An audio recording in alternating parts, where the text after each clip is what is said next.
a space where we merge science, spirituality, and psychology to help you achieve optimal health and wholeness.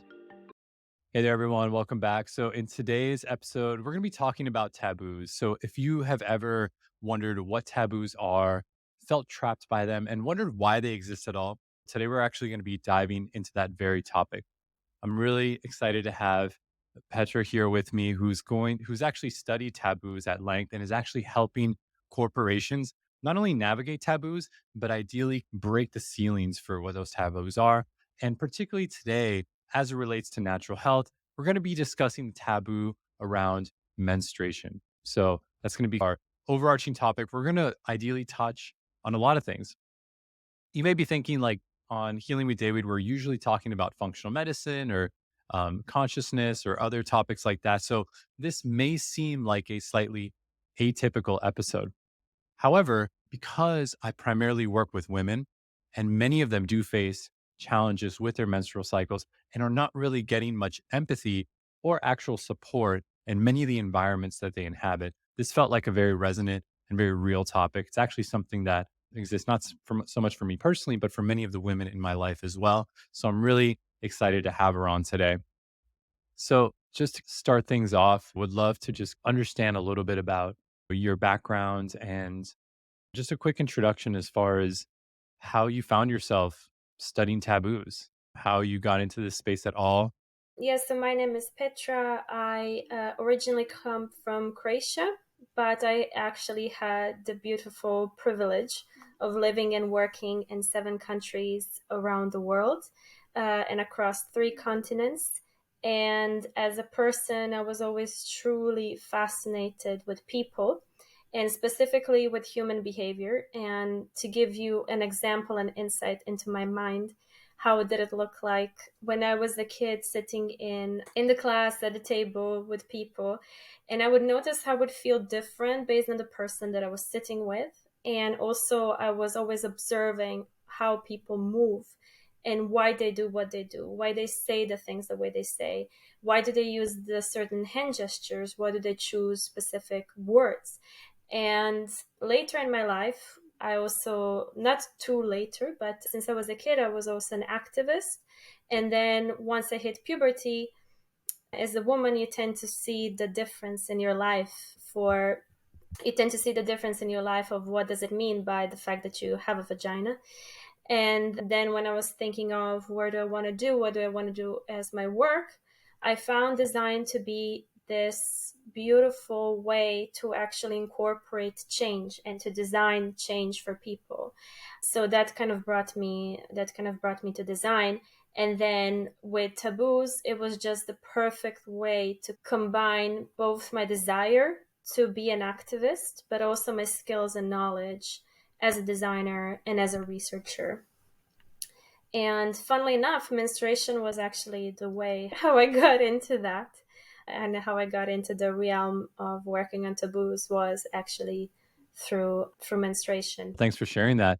And would be curious to learn a little bit about how navigating taboos has been woven into your healing journey. So, just you as an individual. So, curious how that fits in for you. For sure. I think that is actually how I started it. So I remember there was this one day where I knew where I even can visualize the time and the space. I was in my university, I was in the campus, working at the table, and I was on my laptop, and I saw this post from my previous boss, how she shared an experience of a student from a German university and the difficulty that she faced trying to find a supervisor to work with on the topic of stigma of menstruation in the Western media. And it was like this sort of glass shattering moment. It sounds very cliche, but it was definitely the case for me. I stood there, I froze, and I realized, oh my God, menstruation is a taboo. And it literally stopped me in my tracks because I was in an autopilot mode. I was in a full on autopilot mode. Of course, I shared with my girlfriends about, oh my God, now today is the day. Today I'm on my period. Or, oh my God, now I need to go and buy pads. And then you like turn around, you look at who is at the till. Is it a guy? or is it a woman? And you can see like this quick, swift, like how they pass on the pads throughout for the machine and then put it into the bag so other people don't look at it as if it's some sort of a shame to buy the pads. And for days I was like thinking and analyzing how much it was a situation for me, how much it was how much it just influenced me in my relationship with my dad, the fact that I never spoke to him, or if he saw me literally, because sometimes when I was in my high school I had such an amount of pain that I would literally be half awake. I looked like my mom. I remember one day when I was so much in pain that my mom literally she leaned me on my bath, and I couldn't dry my hair. She had to dry my hair and the amount of pain that it was. And I remember this image of my dad entering the bathroom and asking me, what is happening? And I would just say, I'm on my period. And he would leave the room, like as if it's none of his business being in that space. And then, of course, not to mention when you're in a relationship, the fact that you have to this, I do want to have sex, but I'm on my period. So these kind of, or what am I going to wear? I'm supposed to deliver. So it was tons of things. And I was just for 3 days, I were realizing if I didn't have my period, how would my day look like? How would my life look like? What are the things that I would think about? What are the things that I wouldn't think about? And of course, this is applicable for any taboo. And that is the fact that any kind of taboo that you're faced with that concerns you, influences you. And so for me, it went into this sort of, as it usually does with taboos, it goes into this sort of phase of, you realize that it is a taboo, you realize that it influences you realize how it influences you, then you're going through this process of, okay, now I'm starting to get comfortable, I need to say it to people. So I remember as I did my thesis on the topic, for months I was saying to people, I'm doing my thesis on menstruation. I would whisper it for a couple of months, and then the more and more I said it on months on end, I in the end it wasn't an issue for me after months. But I think the thing is that that is a situation that you always go for something. For example, menstruation was then for me. Then it was, I don't know, I started getting more 3 years ago, I started more deciding to get heads on with another taboo in my life, which was sex. And I started thinking about it. How is the relationship that I want to have with sex? How is the relationship want to have with my body? A few months ago, because I started my consultancy, it was money. How do I want to speak about money? How do I want to appear?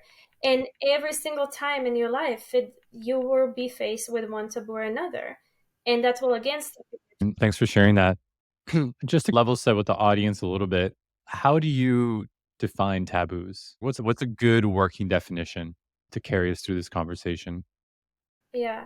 So taboos are any sort of societal, so there we're talking about customs, a certain custom or a certain way a society or a religion decides how it's going to be related to either a either an object, a place, or a thing. So so a taboo means, for example, there are many things that can be a taboo, but one thing that is definitely related in this case is that there is a certain type of restriction.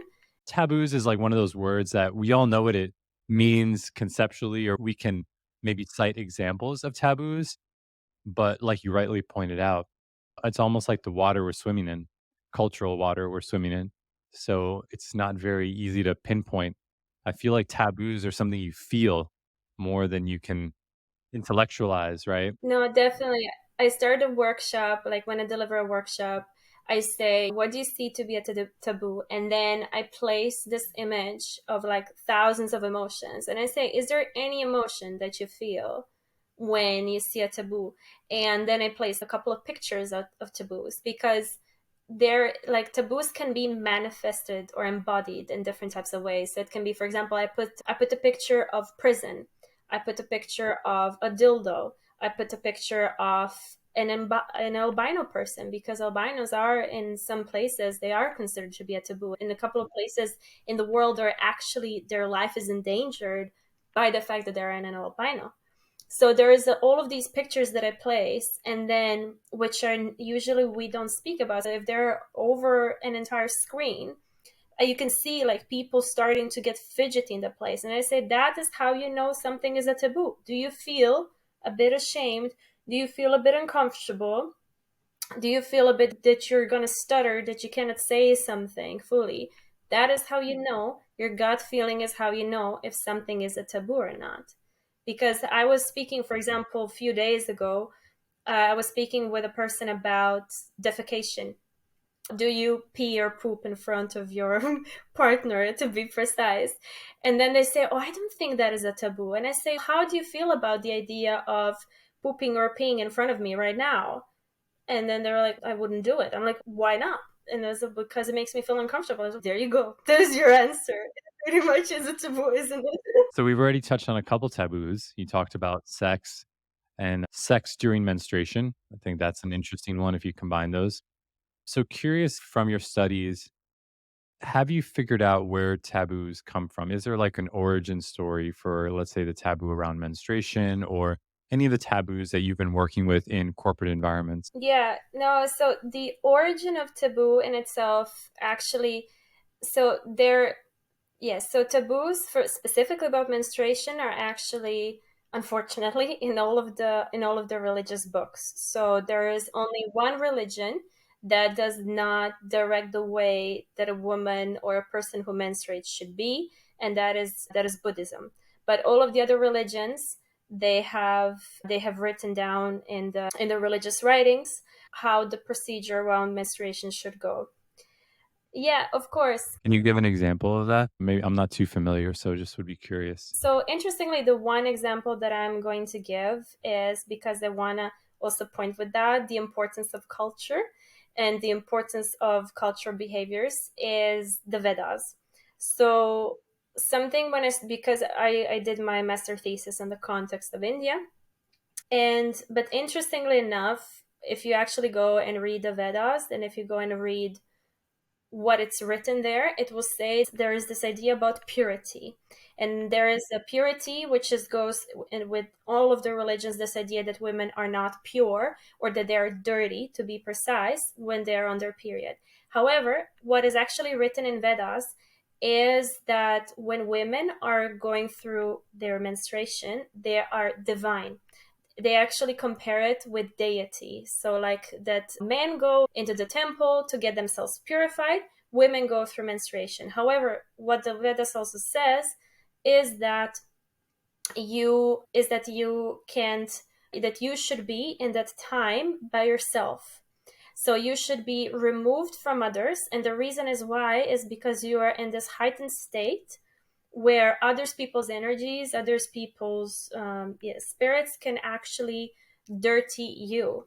So that is why women were removed, and they were actually comparing this entire procedure with when you are going through meditation.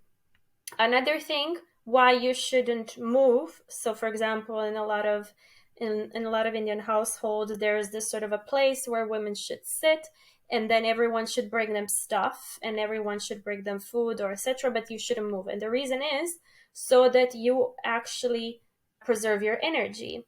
Or that, for example, you cannot go puja, like being the temple inside the home, is because you don't need it, because you are pure and not because you are impure. But what has happened, and where the culture comes in, is that inside the Indian culture is that you shouldn't question what is told to you to do. And so that is why we have this perpetuation of do these things without actually knowing why. Just continue these rituals without actually knowing why, which of course leads women to feel like, why can't I go to the temple? Why can't I do this? And there was reasons why, but that's not because you are impure. That's not because you should be removed from others because you are dirty. It's actually because you are pure. So, for example, that was one of the things. Another thing was also in, for example, even why in Christianity the Sunday is the day that we go to Mass, was actually related to the menstrual cycle, menstrual calendar of the goddess of the earth. So that was actually why it was on a Sunday. But So that was like a really nice thing, but of course that is not also shared. That is not the information that we get. I didn't know almost all of that, and I've studied, done a lot of Vedic meditation and all this stuff, and not in there at all. It's amazing that all these nuggets of wisdom are left out, like all this context, like you mentioned. Just want to understand a little bit around how you're working with organizations and corporations, and would be curious on your research so far into menstruation in the modern world, the taboos that we're seeing today, and understanding a little bit about what it's like to change organizations. Yeah. The menstruation bit, something which I'm happy about is which is actually no, it's contradictory to think about because I see that there is a lot of conversation happening about menstruation in comparison to other taboos. So I think that there is a lot of conversation now happening. Last year there was a bit more when it comes to menopause. However, if we actually think about organizations working on these topics, I was present last month, I think it was, at British Standards Institute, where they got out the first standard ever in the world when it comes to menstruation and menopause. These things are actually really crazy to think about because we have everything written down in standards, like how it has to go, how things should work out, health and safety. If you're working with this is how it should look like. And then when we actually speak about something when it comes to health and being, we have this. We don't have on menstruation and menopause, which is very glad to know that we have it now out.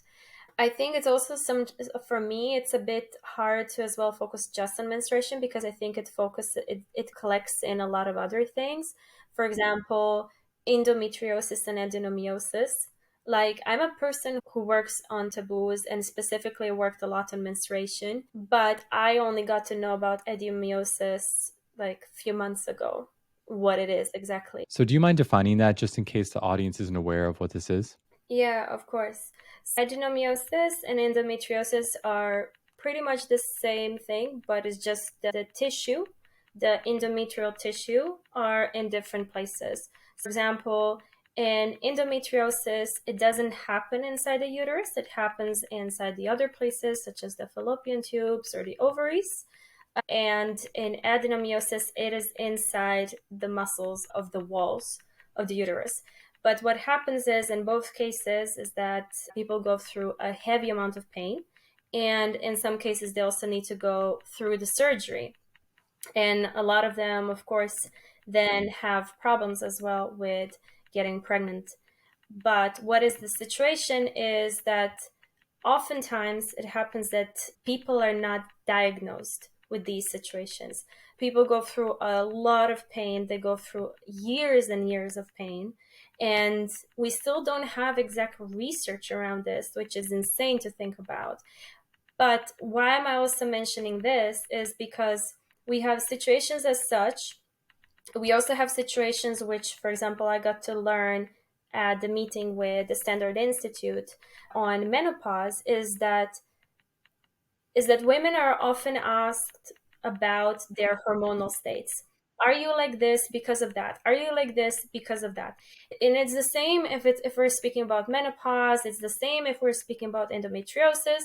But however, the fact is that we go through heavy amount of situations throughout the month, which influences how we feel, which influences, and is the most in common, it influences the self-confidence. Are we able to appear professionally or not? And there is, of course, a couple of things that we can do physically in space. For example, I'm creating here in the university where I'm at. So I'm now in Loughborough University, UK.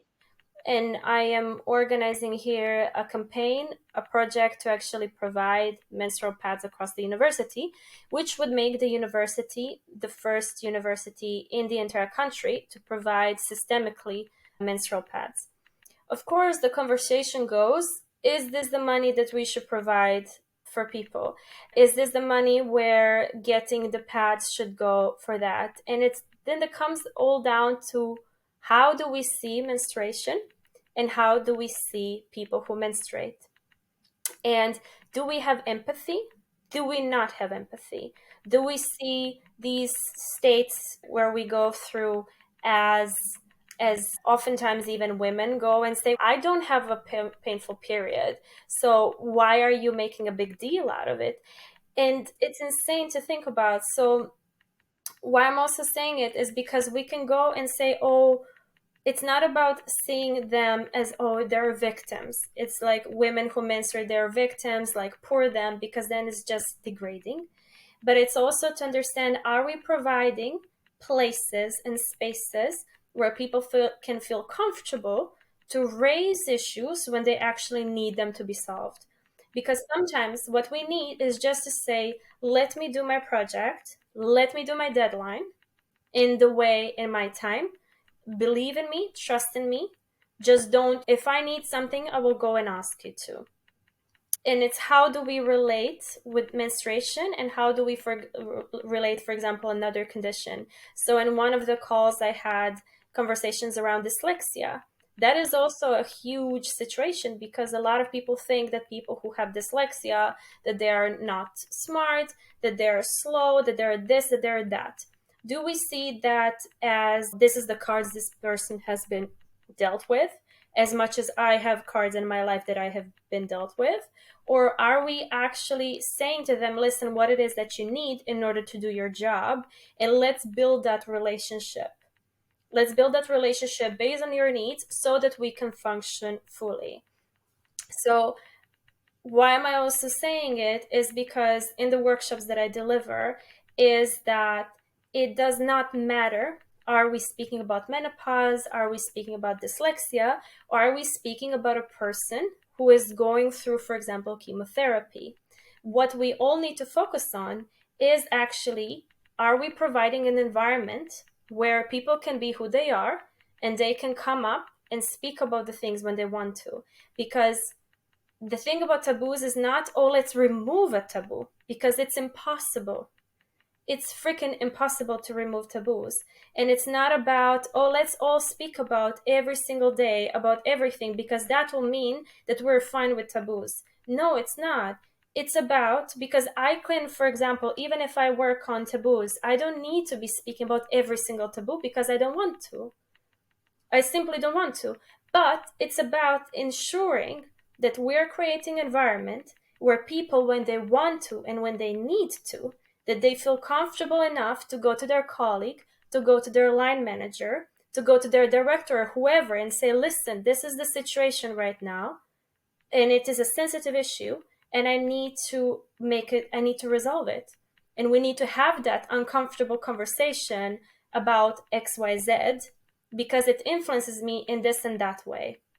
So it's about placing a company, creating a company culture, which is not just designing value page on your organization, but actually that the place is from its, for example, one of the things that, let's say if we speak about a fully practical thing for a company, is your toilet, like a very simple thing and something that I'm always flabbergasted how it's not created, but is it a toilet made in a way that there is a stall and then there are sinks, or do we actually have room where, there's a sink and it's a toilet as well, and a couple of them in the building? Because the fact is, a lot of people use menstrual cups, and if I have a menstrual cup, or if I'm changing my pad and let's say the place is filled, I don't maybe want to actually go and, or even, for example, if I have a stain on my undies and I want to wash it, what am I going to do? Take my undies out and go to the sink in front of 4 or 5 other people and wash it there,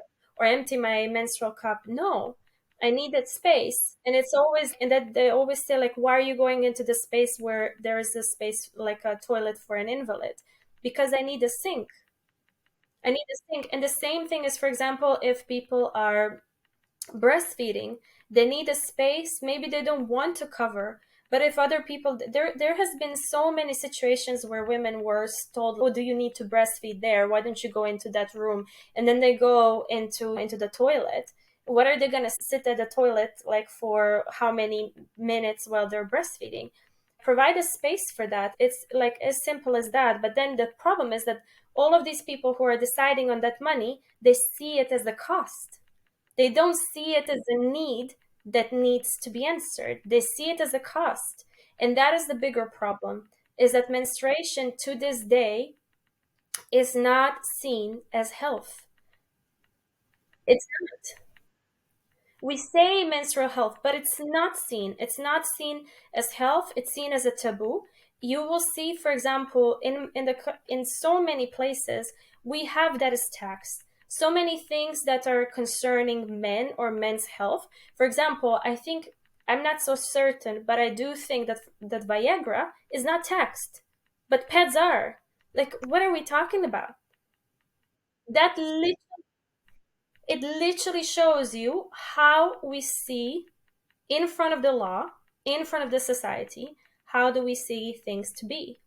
And for example, now Scotland I know that they announced in 2020 that they're going to make tampons and menstrual pads, menstrual products to be tax free. They're the first country in the world to do that. But you still have in the European Union 5 countries, including my home country of Croatia. You still have 5 countries that still decide to have the highest level of tax on these products. Reason why? I fully do not know. I just do not understand that. Why do we decide to do that? Because every single country in the world, you will have people who cannot afford menstrual products. Every single country. Even if you, for example, look at in the UK, in the US, in the imprisonment system, women do not get the right amount of pads that they need. And we're literally talking about, if you do not get a number of products, we can speak how problematic it is on a different sorts of levels. One of them is being that your dignity is low, of course, you feel like shit. And the second is you're literally degrading health. You're literally degrading health. You mentioned that organizations view this as a cost, providing these services and environments and situations. Curious about how you frame it to the companies that you consult so that they see this as a value add, as something that maybe enhances the organization. So, understanding how do we, if you're talking to C suite, how do you change their mind? Yeah, I think first and foremost, I don't necessarily go to say, okay, we're going to speak about menstruation, because what I try to do is I try to place everything to be as the same need. For example, if their need is on menstruation, or if their need is on discussing about, I don't know, about a person, as I mentioned, going through chemotherapy.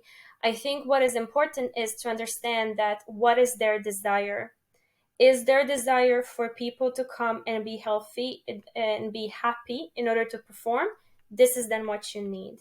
Because we have the reports that says that, for example, Gallup report for last year, they said that one of the biggest places in order to increase engagement of their employees is to invest in well-being, and this is one of the spectrum to do that.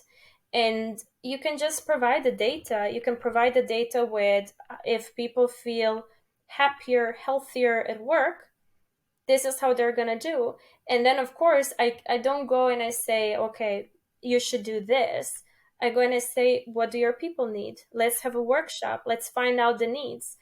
Let's find out how they experience. And often thing is what happens if you place them in the room, if you allow them, each one of them, including the line managers, including the directors, if you allow them to be in that room to experience their own vulnerability, they will be very clear on what they need to do. They'll be very clear because they will have a moment for them to be vulnerable and for other person to be vulnerable. And what they will see is also the needs of their employees, and they will see that the same way that they feel about something, another person feels about something else. And I think that is one of the problems, is that we don't have those conversations. We don't have them with people that we work with. We don't have what bothers you, what is important to you, how do you want to solve certain things, how do you go to solve. If I, for example, need support from you, how will I communicate that? How will you communicate that? And then you're like, oh my, I didn't know you needed me at that time. And I think a lot of these things are very simple. A lot of the actions, for example, we can all do like portals on our internal web pages where you can anonymously provide your need. Or we can also go, now companies are providing to people who menstruate that they can have 1 day per month where they have the leave, and then they can say that they need that without any hesitance. They can request that a paid 1 day leave. They can also provide menstrual pads and the toilets, of course. But I think that all of these actions, if they're not felt inside the day-to-day interactions, they're just ticking the box. That is my feeling. If I go and I say, David, I will provide what you need, there you go, it's at that table, and that's it. You can take it, but do you feel like you will have a space to share another need when it comes? Because you and I can now answer all of the needs that are said. But how about if tomorrow you have something else? How about if in 5 days you have something else? In 5 years, in 2 years, you have another situation that influences your taboo? Did you build that trust with your colleagues? Did you build that trust with your line managers to go and say that? You didn't. Of course, I'm not saying that these actions are not important. I'm just saying that rather invest that time and effort and money into interactions with your staff where they can tell you what they need in a safe environment and through interaction, and hire a person who is an expert on that to guide you through that, and you will find out with them and you will design with them how it is that you want for your culture to go through your company culture. Wow, it's a lot. No, in a beautiful way. There's so much nuance in what you just said. I'm curious from a bottom, I guess from a top down perspective, it's clear how you're working with people. If let's say you're a line manager and you want to create a psychologically safe environment, let's say in particular you're a male line manager or a female, doesn't matter, but particularly males, what can you do to open the space and be supportive of menstruating people, or you mentioned dyslexic people, or anyone who may not have their needs met? Let's say your organization does not have the opportunity to invite someone like you. Is there something that you can do as an entrepreneur to support this kind of change, even if your organization broadly does not yet? Yeah, I think if I were a line manager and if I had people and if I'm a man, I would go and I would say, okay, I want a 1 hour, 2 hour call with, or a meeting with people, and whoever wants to come on board, and say, I want to find ways that you need so that we can create this space, so that we can create our working environment so that it fits your needs, so that you first and foremost feel comfortable, that you feel appreciated, and that you can perform the best that you can in your own way. And I don't know because I'm a man and I want to design it for you. So, what first and foremost is important to also have in mind, what I always say, is that these conversations are not comfortable. And that's okay, because not every conversation needs to be comfortable, right? We have uncomfortable and we have comfortable conversations and we have neutral conversations. This is uncomfortable. And the minute that you accept that, your life is going to be a lot easier. The second thing is just be human. Remove your hat from that moment. Be human, come into the room, and even if you feel uncomfortable, just say it. You say, I'm really trying to do my best. I want to do something. I don't know. I'm feeling shy at this moment. So please help me. Because you have to also come into that room and understand that you are going to be co creating this together. So they are there to support you and to help you. Get out a piece of paper, decide on different metrics of the work. For example, is it the environment? Is it the scheduling? Is it rest periods? Is it the length of the days? For example, maybe you decide to go and allow people that when they're on their period, they don't have to work the full hour day. Maybe they can work a few hours. What is a priority should be done? What is not? Maybe it's not. And maybe you also, and if people don't feel comfortable to say that they're on their period, maybe they want to have a bit of a I don't know how they call this, but like a waiver that throughout the month you can decide that there is one day that is going to be certain hours are going to be moved to another. Or maybe I know that there is also like a lot of pad companies or menstrual pad companies. They also provide educational resources for companies on this topic. So you can also, and I think there's like brochures. How do you ensure that your space is suitable for this? By the way, the British Standard Institute is free. So every company can go and access that. They can download the PDF, and everything is written based on where you're working, how to do it, and etc. Which institute? Can you repeat that? British Standard Institute. They have a standard on menstruation, menstrual health, and menopause at work. I should have said that earlier. And I think also make it fun. Make this meeting fun, have a laugh, because that is, I think, something that we always forget. For example, because outcome of my thesis was a game, and the game was literally aimed to create the most crazy ass combinations that you can make. Because taboos can be hard, but also if you manage to laugh out about it, it allows it to be easier. And it reminds us that no matter what hat we have in that room, no matter what is our position, down to it, we're all human. We're all the same. We all have our stuff. And also see it as to be as an opportunity, because the fact is, and this is something that I really get fascinated by taboos, is that we feel so uncomfortable to discuss it, while at the same time it research shows you that these sensitive topics, sharing these moments, is the best way to connect with your team. It is, because if you go for an uncomfortable situation, you connect. If you share your vulnerability, people trust you more. So see it as an opportunity to get to know your people and your team in a more human way, and allow for that connection to happen. And first and foremost, what is going to happen is that your team is going to be happy. They're going to feel heard. They're going to feel that you care about them. So it's a great thing to do, no matter how hard it is. But there's always these small tips and tricks that you can use. For example, one thing that I love, which no one really thinks about when designing any sort of a meeting or a workshop, is that think about what you hear and think about what you smell. So you can also bring in some smell, like I burn an incense stick because it calms people down. You can put some music on so that it feels a bit more relaxing. And even though it sounds funny, actually what it does is that it tells your body to relax.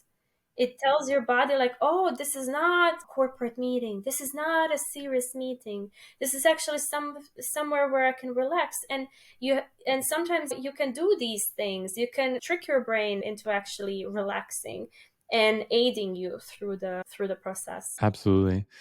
And let's say you're not an organization, but you're someone that wants to navigate taboos in your personal life. It could be with your partner, could be with your family, depending on what your life situation is. What advice would you give to someone who's trying to break through a taboo? You could use menstruation or you could use another one as an example. How should they normalize this? How can they advocate for their needs in this context where their environment is not supportive and they themselves have to be the agent of change? They can't really rely on their government or their workplace or their family. Oh, I love that. I love that. I love breaking taboos in the personal life. I think is what I would first say is sit and close your eyes and just go through like a couple of taboo topics. If you don't have a specific one in mind, go for a couple of taboo topics and just observe your body. How does it feel? And if you get to one that kind of feels like you have a bit of a knot in your stomach, try to sit with it for a bit and see why it is. And then what I say to people is, if you want to investigate a taboo topic a bit more in your life, make a map, make a mind map. Write a taboo inside in the middle of the paper. The name of the taboo, for example, it can be money. and then branch out different areas of your life and see how does it actually go, how does it impact you. For example, it can be, if it's money, it can be financial well-being, it can be relationships, it can be this, it can be friends, it can be travel, it can be many things. And then you can just go and do bit by bit, and it depends on who you are also as a person. So for example, if you want to watch documentaries about a topic, if you want to read a bit more, or listen to podcasts or discuss with your friends. I always say, like, just try to go to a couple of friends, a couple of people in your surrounding, and just ask them, say, you know what, I've been thinking about a taboo of money. What do you think about it? Where does it sit for you? How is your relationship with the taboo of money? And just see, and then after a few weeks or 2 weeks, then come back to it and see, okay, how do I see it now? Go back to the mind map and see, like, how do I see it now? What is because I think the problem is with taboos is that we're not fully comprehending actually how much the way that we see this thing, the way that we see that topic, is not ours. It is not. It is from our upbringing. It is what we have consumed through our family. It is from what we've seen on the television. For example, I think I like to give an example of money is because they say, look at your surrounding, and that is probably how much money you're gonna earn, like in a number of times, unless you are a very specific individual. And that is the truth.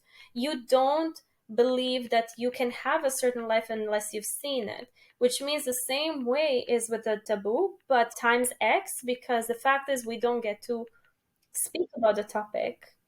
And the same is also what I love about the issue is that once you actually realize that any discomfort that you feel has nothing to do with you, it has to do with the fact that we were brought up to feel like that. So for example, if I have a discomfort speaking about, I don't know, imprisonment, or speaking about death, or speaking about sex, or speaking about money, it is not my problem. It is not. I was taught and I was brought up to feel like that. And what does this mean? This means that once you realize that, you can actually have that ownership to decide, how do you want for your life to continue? Do I want to feel uncomfortable speaking about money? Or is it actually not my problem to go into a meeting and then say, you know what, I want for you to pay me, I don't know, 10,000 pounds for that workshop. I'm not feeling uncomfortable because it's not my problem. I don't feel uncomfortable speaking about money because I was taught to speak uncomfortably about money. Once I realized that it's not my issue, that I was conditioned to feel like that. And the bigger problem is, not to mention, is that these issues we have to break in order to be actually a responsible, active citizen of the society. Because who do these issues of speaking about it influence? Us and the inequalities in the system. So that's why I always say, really question it. Do I want to have that feeling about that topic? Or do I want to feel in a different way? Because if not, if we never question it, that means that the entire control of that topic is up to the taboo. It is up to the stigma, not to us.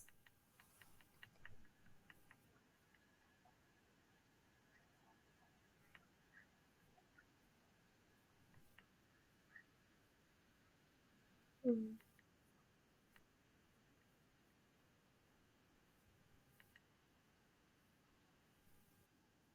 mm,